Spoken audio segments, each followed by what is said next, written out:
التفل بالنسبة لي كانت فايدتها الأكبر في إن هي خلتني أعرف أمارس ده في الريال كلاس روم، يعني في الفصل الحقيقي. استفدت طرق كتير جديدة للتدريس، استفدت ازاي امانج للكلاس وامانج للتايم عموما، ازاي ادرس لكل حاجة، ازاي ادرس لانجوج، ازاي ادرس سكيلز. اخدت التفل عشان ابقى عارفة ازاي اشتغل كويس كتيتشر، ابقى حد مميز في الشغل مش بطريقة التدريس العادية. المستيكس اللي كان مستر عمر بيعلق لنا عليها، يعني كان بيدينا فيدباك دايما ويعرفنا ازاي يعني نتعامل مع المستيكس بتاعتنا. الفيلد بتاعنا كله انجلش تيتشرز، ففي ناس كتير كانت بتبقى محتاجه ان هي تاخد كورس تقوي نفسها اكتر، تعرف طرق تدريس اكتر، فانا رشحته بصراحه لناس كتير والناس هتستفاد منه جدا. الكورس حلو جدا، هيعلمك ازاي تعرف ان انت تعمل كلاس من غير اي ميستيكس، هتعرف ازاي تعمل كلاس روم مانجمنت، ازاي تايم مانجمنت ليك، فكل ده هتتدرب عليهم. خصوصا كل سيشن هتعمل ديمو،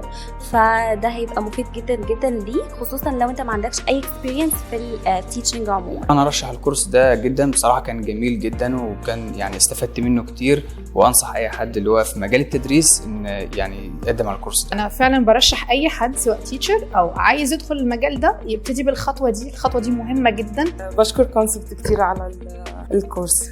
That's it، وشكرا مستر ومستر خالد، مستر عمر، والكونسبت عموما. كونسبت، اتعلم انجليزي صح.